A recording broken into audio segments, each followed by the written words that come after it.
Tulad ng inaasahan ni Tina, hindi tumawag si Sian. Sa halip, niyaya siya ng abogadong umalis na sila sa health club para makapag-usap sila ng sarilinan. Sumang-ayon si Tina. Iniisip niyang di siya gaanong mapapahiya kapag dadala lamang sila ni Sian. Tumawag sa tanggapan nito si Sian at sinabing di na siya babalik for the rest of the afternoon.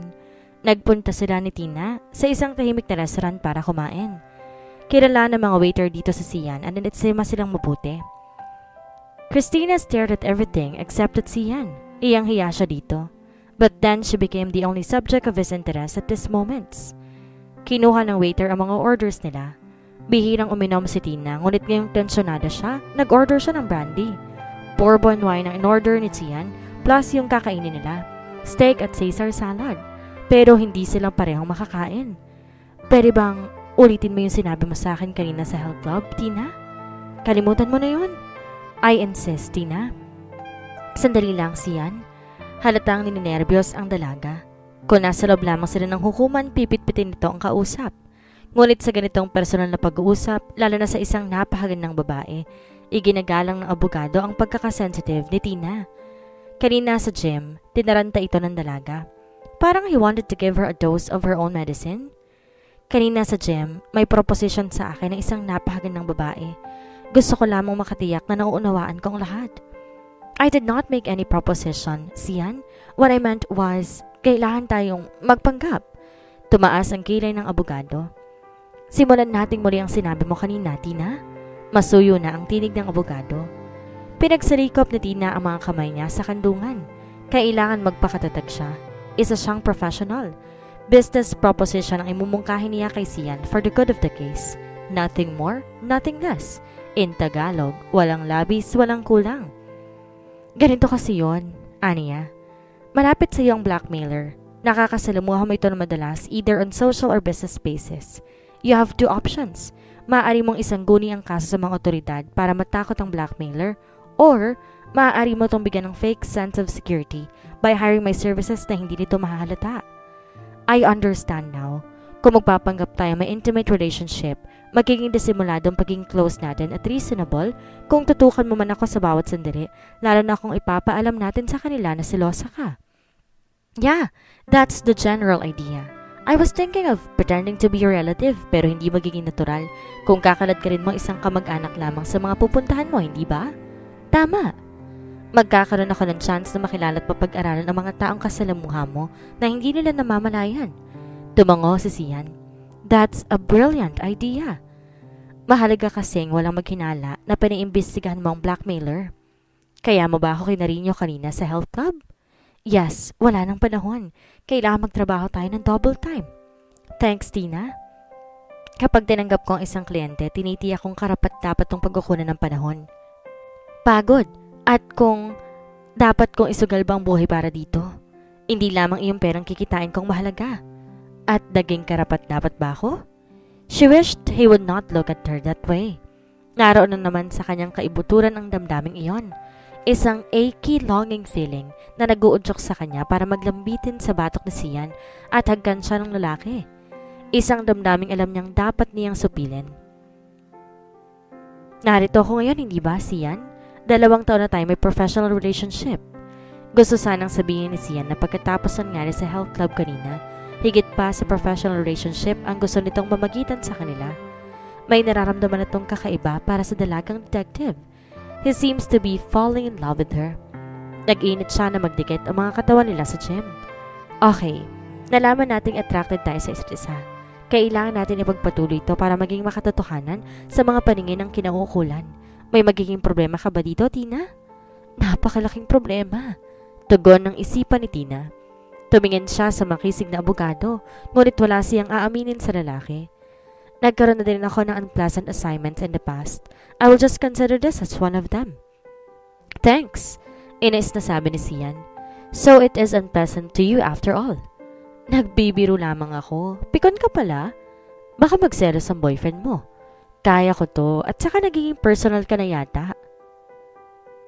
Akala ko kasi magiging personal ang relasyon natin. That's the whole idea, hindi ba? Sabi mo palagi akong lilingon sa aking likuran at ayokong pati boyfriend mo'y makikita ko doon.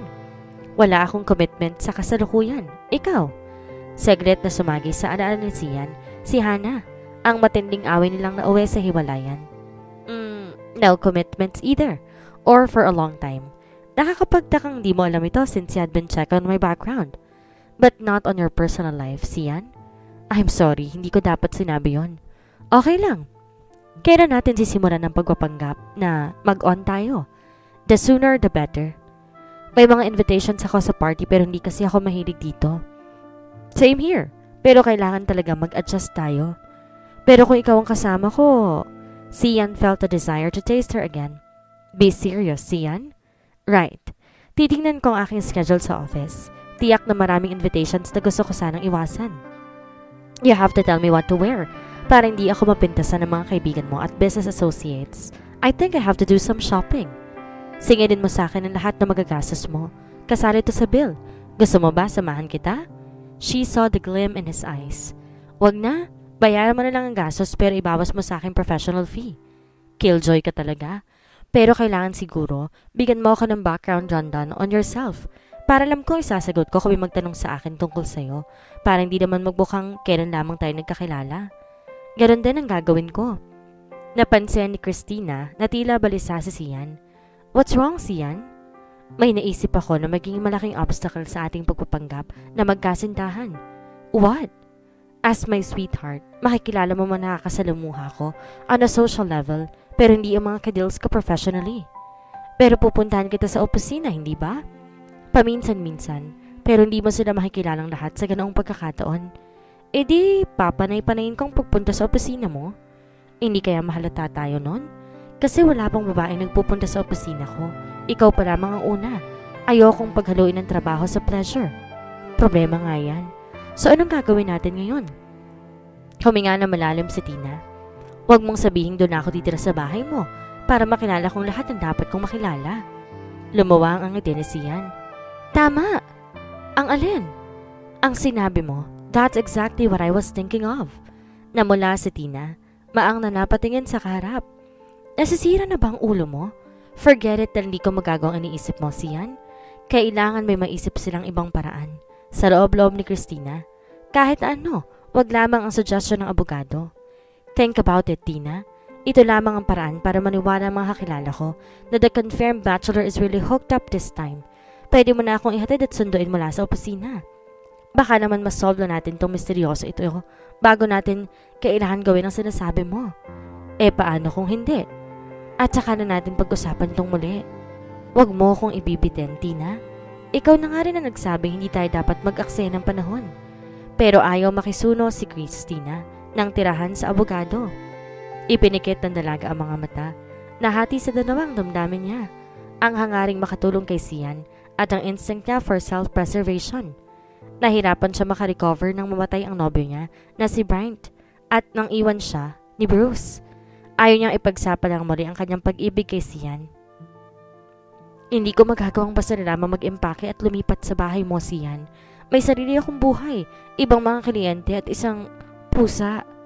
Mahilig ako sa mga pets. May isa rin akong pusa sa bahay. Please, Sian. Ayoko na makinig sa'yo. Pinisil ni Christina ang kanyang sentido. Napansin ni Sian na maiksi ang mga kuko ng dalaga at walang cutex sa mga ito. Bagay na gusto nito. Hindi tulad ng mga babaeng nakadate nito na nagpupulahan ng mga kuko, giving him the feeling that they were witches. Alam ng abogadong wala itong karapatang obligahin si Christina, ngunit kailangan ito ipaintindi sa dalaga na ito lamang ang maaari nitong pagkatiwalaan para makatulong dito ngayon. I need you, Tina. Inawakan ni Sian ang nanlalamig na kamay ng dalaga at pinisil ito. Hindi man tayo naging close but you are my only friend. Can't you do this for a friend, Tina? My God, 3rd degree na to, Attorney De La Vega. Dinala ng waiter ang dessert nila. Nag-isip si Tina. Kahit nasa mga sandaling ito, maaaring nakatunghay sa kanila ang blackmailer. Maaaring hindi rin naman. Ngunit may natutuhang mahalagang bagay si Christina sa uncle nito na isang napakahusay na private detective. Ito ay to expect the unexpected. Inubo si Tina ang kanyang brandy sa wine glass at nag-order pa siya ng isa pa. She felt she needed another shot. Nang nakaalis ang waiter, bumuntong hininga si Sian. You will do this for me, hindi ba, Tina? Ganyan na nga siguro mangyayari dahil pa na yung ginagawa mong pressure sa akin. Pabuntong hiningang tugon ng dalaga. When can you move over to my place? Sabik na tanong ni Sian. Hindi makapag-isip na maayos si Tina. Bukas pero iiwan ko ng pusa ko sa aking kapitbahay. No, dalhin mo. Para may kalaro naman yung pusa ko. Wag na lang. Natatakot ka bang ayaw nang iwan ng pusa mong pusa ko? Natawa ang dalaga. Kung mayayari yon, iiwan ko na lamang si Ava para ikaw nang mag-alaga. Tina, inawakan na mahigpit na siya ng kamay ng dalaga. Salamat. Iniisip Tina na hindi na siya dapat mag-alala tungkol sa kliyente niyang ito. Makakapag-adjust naman marahil siyan sa sitwasyon kung sakali. Ang problema niya ay ang kanyang sarili. Tiyak na siya ang mahirapang mag-adjust. Habang nakatayo si Tina sa entryway ng kondo ni Sian, ginala niya ang mga paningin. Binigay sa kanya ng abogado ang duplicate key nito. I think I have really gone crazy. Nasabi niya sa sarili. She took a deep breath. Paano kung mawili na ako dito at ayoko nang umalis? Inilapag niya ang kanyang maleta at overnight bag. Maganda ang unit ng abogado. Maayos ito at maaliwalas. Pati interior decor ay elegante. Tiles ang loob ng kondo. Malalaki at malalalim ang mga silya. May mga polished side tables at shaded brass lamps. Marami mga libro sa shelves. Malaki ang mahogany desk sa isang sulok ng library. Lalaking-lalaki ang motif na interior decoration ng kondo. Inisa-isa niyang tingnan ng ibang bahagi ng condo unit. Ang lahat ay maayos, lalo na ang kusina. Lahat ng modern conveniences ay naririto at talatang mahilig magluto si Sian at mahilig kumain to. Sumilip siya sa master's bedroom at tila naramdaman niyang physical presence ni Sian. Agad siyang lumabas. Napangiti ang dalaga na makita niyang guest room kung saan siya namamalagi habang nararoon siya. Kompleto ito. May dresser, sariling toilet and bathroom at sa tingin niya ay manadaling ayusin at linisin ito ni Sian para sa kanya. Bulaklakin ng bedsheets at light blue ang mga kortina ng bintana. May bagong biling Johnson's baby powder at baby cologne sa ibabaw ng dresser. Dumating si Sian pagkalipas sa ilang oras. Agad itong narinig ang pulsating sounds ng isang hindi dito kilalang rock group mula sa speaker ang kanyang stereo at ang tinig ng isang babae mula sa hallway na ganadong-ganadong kumanta at sumasabay sa lead singer sa tape. Napangiti ang abogado. Kanina lamang takot at takot ito na baka magbago ang isip ni Tina at umurong ito sa usapan. Ninenervyos itong tila bagong kasal na uuwi ngayon sa bagong bride nito. Hindi dito malaman kung dadalhin ito ng mga bulaklak si Tina. Kaya bumili na lang to ng brandy na alam nitong gustong-gusto ng dalaga. Inilapag ni Sian ang bote ng brandy sa mesitang nasa entryway sa tabi ng susi at iniwan doon si Christina. Pumasok ito sa living room. Kamuntik na itong madapa nang matapilok ito sa isang pares sa stickers na iwan doon ni Christina. Wala na siyang alinlangan. Naroon na si Christina. Natapos na ang tape, ngunit nagpatuloy sa pag-awit si Christina. Sinundan ni Sian ang tinig down the hallway to the guest room at nakita nitong umiindak pa ang dalaga habang kumakanta at naglalagay ng damit sa isang hanger. Sumandal ang abogado sa main pintuan at nasiyahang nanonood. Bigay todo ang pag-awit ni Christina nang mapansin niya ang figura ng isang lalaki na nakasandal sa may pintuan. Muntik na siyang mapatili. Mabuti tatakpan niya ang kanyang bibig. Sian, demonyo ka, giniulot mo naman ako eh. Sorry, ayoko kasing tumigil ka sa pagkanta eh. Napatingin sa orasan si Christina. Ang aga pa ha? Anong ginagawa mo dito ng ganito kaaga? Gusto na kitang makita agad at matulukad sa pag-aayos ng gamit mo. Ayaw mo ba? Hinagod niya ng tingin ang lalaki. Hindi tama. Sa loob-loob niya na maging ganito kagwapo ang lalaking ito. Kahit na tila nakakaloko ang pangiti nito ngayon. Alam niya hindi siya bagay kay Sian. Sa tingin niya hindi siya kagandahan para makapantay ng abogado. Huminga na lamang ng malalim si Christina. Thanks pero huli ka na. Nakapag-ayos na ako. Kokonti lamang naman ang dinala kong gamit. Hindi ka ba nahihirapang hanapin to? Hindi naman. Yung security guard di ka ba pinagtatanong? Naalala ni Christina ang matandang security guard sa lobby. Napangiti ito ng lihim nang magpakilala siya tulad ng iniutos ni Sian. Halatang noon lamang may babaeng pupunta sa kondo ng abogado. Mabait nga ito eh, pero kawawa naman matanda na to. Doon na to kumakain sa desk at wala itong coffee break. Para na tong bilanggo doon at hindi ito dapat na nagpapakahirap ng ganon. Kaya binigyan ko to ng telephone number ng isang hotel na nangangailangan ng security guard. Ikaw talaga. Aalisan mo pa sa gusaling itong mabait na si Kyo? Napansin ni Sian na may hinahanap ang babae sa ilalim ng kama. What are you looking for? My sneakers. Hindi ko matandaan kung saan ko iniwan ng mga to. She sighed. Sorry, akala ko nasa sarili kong pamamahay. Hindi kasi ako masyadong organized eh. Relax, Tina. Ituring mong bahay mo to. Gusto mo yung uminom ng brandy para maalis ang tensyon mo? Mamaya na pagkakain, maliligo muna ako. Sige, habang naliligo ka magluluto ako para malaman mo kung gaano ko kasarap magluto. Nagluto ang lalaki ng adobong pakpak ng manok, sopa sa miswa at patola at salad na pepino. Nakikiliti si Christina. Ipinagluto siya ni Sian. She imagined them dining together by candlelight with wine and roses at nagsubuan sila ni Sian. Kinabukasan ng gabi, nag-attend sila ng party.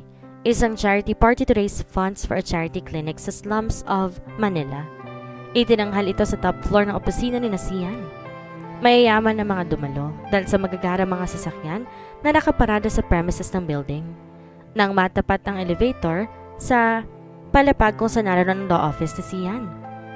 May mag-asawang sumakay dito. May edad na ang mga ito. O Sian Panyero, ikaw pala. Tinapik ng lalaki ang balikat ng abogado.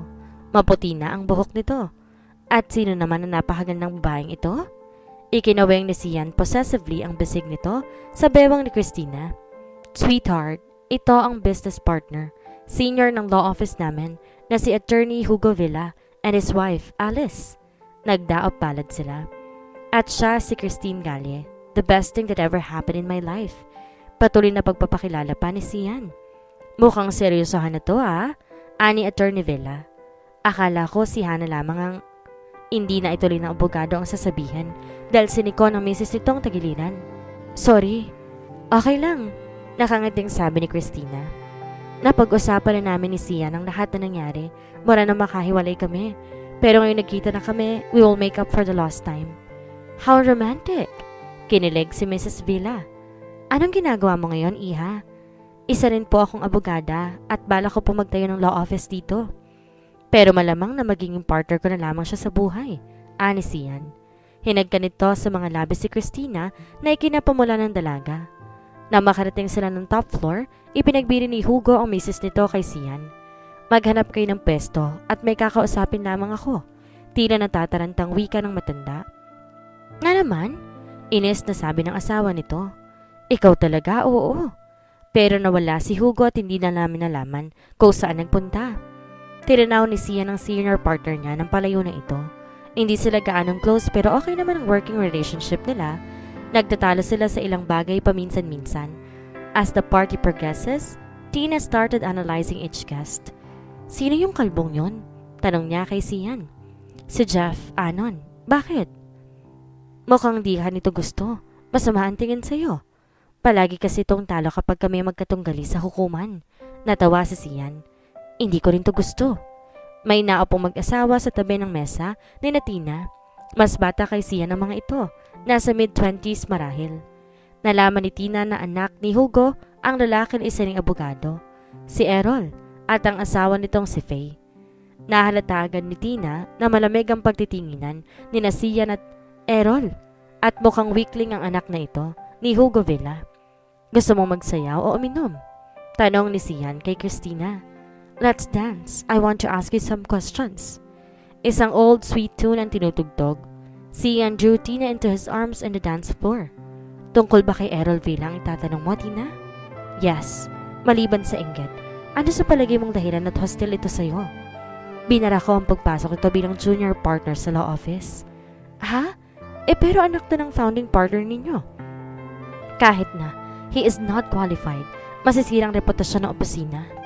Alam ba nito ito? Ewan, siguro. Baka sinabi ng papa nito. Huwag mo naman kasing asahan na lahat ng tao ay kasing talino mo. Yan lang bang nakikita mo sa akin? Eto nga't panayan lambing ko para magmukhang patay na patay ako sa'yo kahit gusto na kitang sakalin. Gigil na sabi ni Tina. Hi, Attorney De La Vega. Mukhang di ka na bakante ng matagal. Anang isang may edad na lalaki na may kasayaw na napakaganda at napakaseksing babae. Tina felt Sian's tense in her arms. He looked at the man with open hostility at kapansin-pansin din ang hostility ng babaeng kasayaw ng lalaki. Ang pagsimangot ng babae ay nagdulot ng katigasan. Sa malamanikan nitong beauty, Tina became alert. Tinanggoan ni Sian ang lalaki. "Kamusta?" "Hi, Hannah." Yun lang at di na pinansin pa ni Sian ang mga kausap. Pero sumayaw ang dalawa para mapalapit kina Sian. "Naibenta namin ang aming mga properties sa Antipolo." Pagyayabang pa ni Hannah. "Kaya nagsa-celebrate kami." Nang nakaupo na sila, napansin ni Tina na panay ang tingin ni Sian kay Hannah. Ang babaeng pinalitan niya, kuno. Sumama ang loob niya na mapansing nakatuon ang atensyon ni Sian dito. Iniisip ni Tina ang dahilan kung bakit siya naroon. Trabaho. Trabaho lang at di siya dapat magpadala sa kung ano-anong trivial matters. Naisipan ni Tina na magpunta sa ladies' room. Nadatan niya doon ang ex-girlfriend ni Sian. Inirapan siya ng babae. Di naman niya pinansin ng babae hanggang sa lumabas ito. "Wala naman nagsabi sa'yo na madali ang trabahong to, hindi ba?" Talon nga sa kanyang refleksyon sa salamin. "Anong sinabi mo?" Tumingin sa likuran niya si Tina. Nakita niya doon ang bagong pasok na asawa ni Errol Vela, si Faye. "Kinakausap ko lamang sarili ko dahil napaka-boring ng party," ani Tina. "Tatanungin sana kita tungkol sa opinion mo sa pamilya namin. Pero if you are now talking to yourself, baka nasisira na din ang ulo mo, tulad ko." There was so much bitterness in her voice. "Parang you don't like your family?" Sila kasi ang nagpapalakad ng buhay ni Errol. Ayaw nito maging lawyer pero pinilit ng parents nito. Hindi naging successful yung tao sa propesyon nito. Matindi ang hinanakit sa tinig ni Faye Villa. "Kung gusto mo mag-lunch tayo minsan para makapag-usap na matagal-tagal," ani Tina. "Why not?" At sabay na nga silang nagbalik sa party. "Mabuti naman at naalala mo pang may kasama ka nagpunta dito. Nagsiselos ka kay Hannah?" "Kay Miss Vampira?" "Hindi ah." Tumawa si Sian. Inapit ng abogado si Tina sa dibdib nito. He placed her hand against his chest near his heart. His own hand caressed her nape. "Nakikiliti na ako, Sian. Huwag mo namang sobra ng pag-arte." "Hindi ako umaarte. I want you to feel that I love you. This is a business deal, nothing more." "That's not true, Tina. Hindi na totoo yan mula na maglambitin ka sa akin sa health club at pumayag kang halikan kita." "Oh, Sian." She felt a longing for him that she could not define. Gusto ni Tina ang mga sandaling iyon. Gusto niya sa Sian at ang intimacy na namamagitan sa kanila. Napakatagal ng panahon na pinubayaan niyang may lumapit sa kanya ng ganito. Matindi ang nadama niyang pananabik at pangangailangan.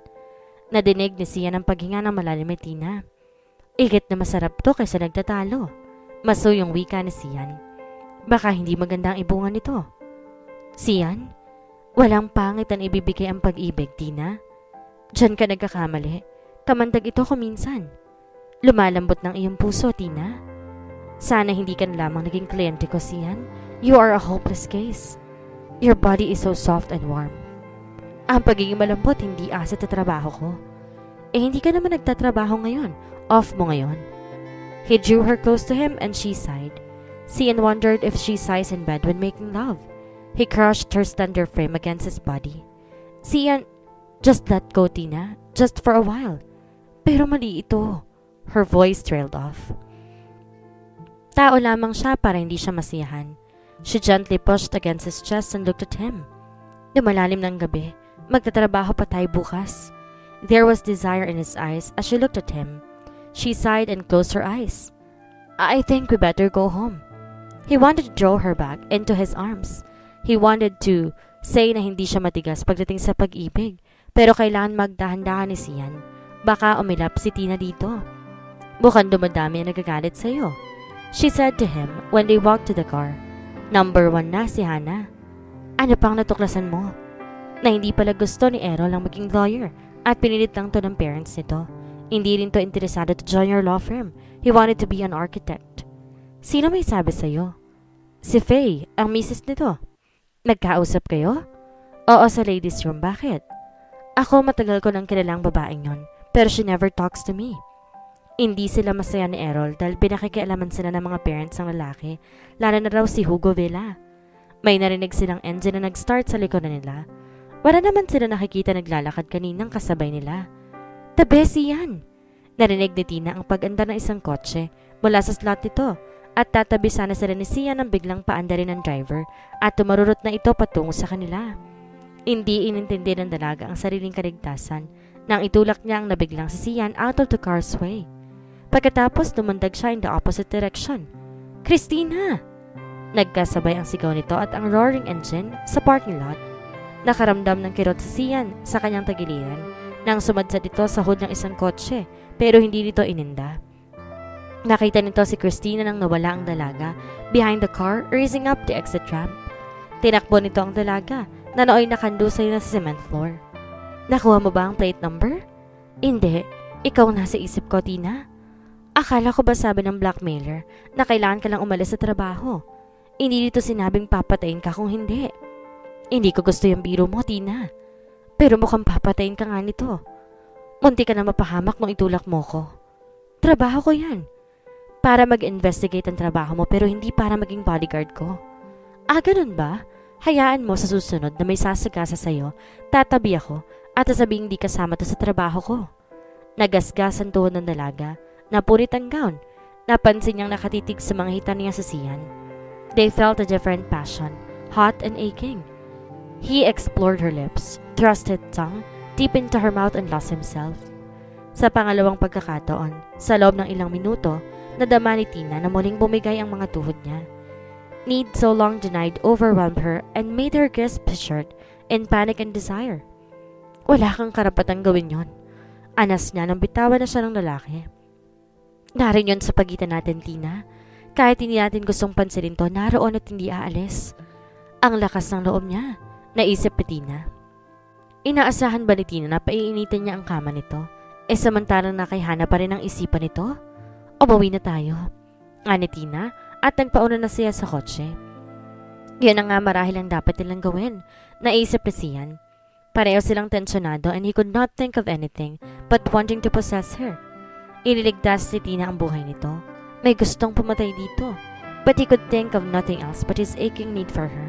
Not even the danger could stop this need. He wanted her. "Humanda ka na, De La Vega?" Bulong ng abogado sa sarili as he went around the car to the driver's seat. Kapag iniwanan to ni Christina ngayon, hindi dito masisisi ang dalaga. Marahil ay kailangan niyang maging mahinahon.